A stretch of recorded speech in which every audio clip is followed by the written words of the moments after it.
कांग्रेस के राष्ट्रीय महासचिव प्रियंका गांधी वाड्रा के आज कोरिया जिले के चिरमिरी में चुनावी सभा रही से हेमा शामिल हुए पर प्रियंका गांधी वाड्रा प्रदेश कांग्रेस अध्यक्ष दीपक बैज, प्रदेश प्रभारी सचिन पायलट, राज्य के पूर्व मुख्यमंत्री भूपेश बघेल, नेता प्रतिपक्ष डॉक्टर चरणदास महंत के साथ एक विशेष विमान से बिलासपुर में उतरी।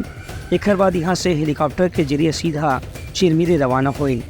यहाँ आम सभा संबोधित करत प्रियंका गांधी कहिन कि 5 साल की कांग्रेस के सरकार के कामकाज के दौरान राज्य में हर वर्ग के जनता बहुत खुश रही से खबर की यहाँ गोबर गोठान के जरिए गरीब मंडला, किसान मंडला, उनकर घर के सदस्य मंडला रोजगार और आत्मनिर्भरता के साधन मिले रही से उनका कहना है कि छत्तीसगढ़ी संस्कृति के सम्मान करे पर भी कांग्रेस सरकार हर तरह से लगातार प्रयास करत रही से, लेकिन कोई छोटे मोटे गलती या भ्रम ला देख करके यहाँ के सरकार बदल देगी है। उनका कहना है कि लोकसभा चुनाव में छत्तीसगढ़ के जनता गाँव फिर कांग्रेस ला सरकार बनाए के संकल्प ले है।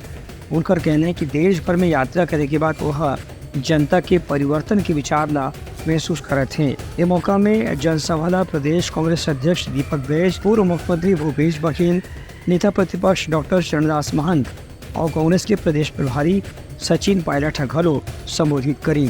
प्रियंका गांधी आज चिरमिरी के आम सभा के बाद बिलासपुर लहुट के वहाँ से ग्वालियर रवाना हुई।